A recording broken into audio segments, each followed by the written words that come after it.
মা,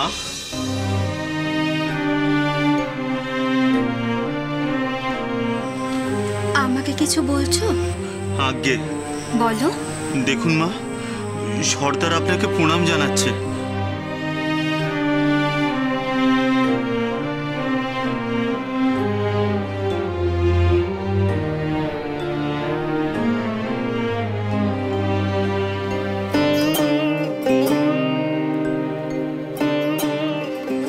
মা, সর্দার আপনাকে দুটো কিছু মুখে দিতে অনুরোধ করছে।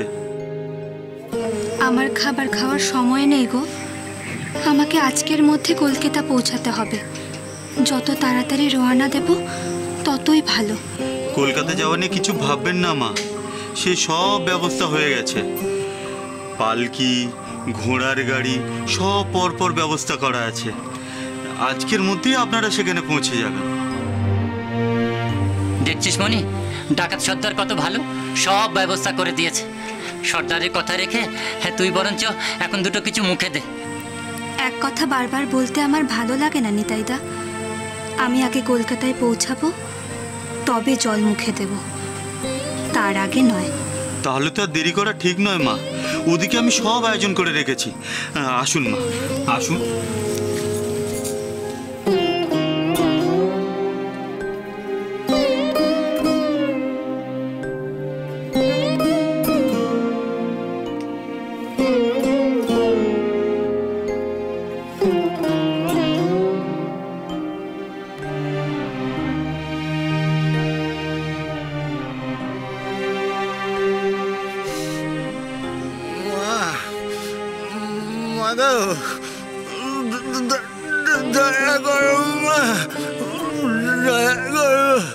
মা, মা আমরা তোমায় বুঝতে পারিনি, ঘোর অন্যায় করেছি, মহা পাপ করেছি। এমনটা আর কখনো করবো না মা। এই জগতে কোনো মেয়ে মানুষের কোনো ক্ষতি আমরা করব না। এবারকার মতো আমাদের ক্ষমা করে দাও মা। আমরা জন্ম জন্মান্তর তোমার ভৃত্য হয়ে থাকবো। মা, মা, মা, ক্ষমা করো মা, ক্ষমা করো মা, দয়া করো মা, ক্ষমা করো মা, দয়া করো।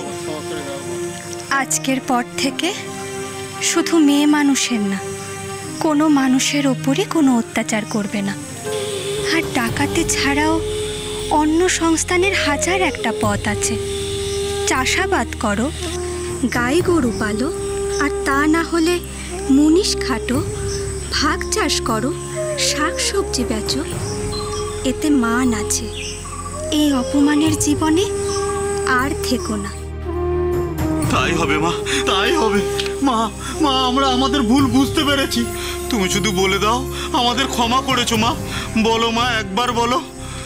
সন্তান হাজার দোষ করলেও মা তাকে মাপ করে দেয়ই গো।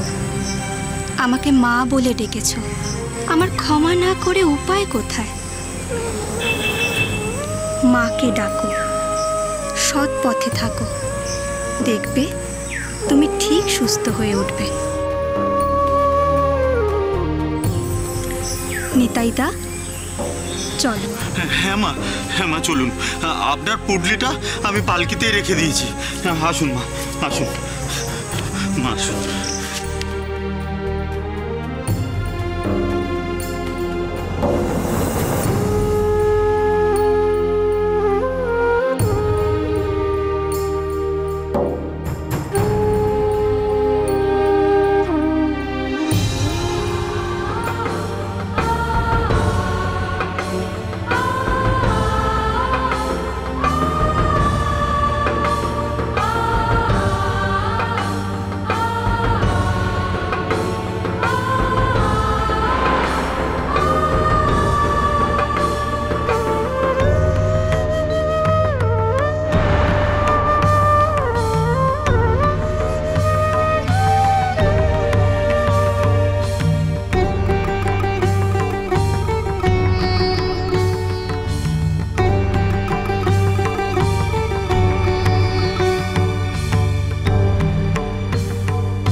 জয় মা, জয়, জয় রামকৃষ্ণ, জয় মা, জয় আদিশক্তি আদ্যাপি সোম থেকে শনি সন্ধ্যে ৭টায় আকাশ আটে।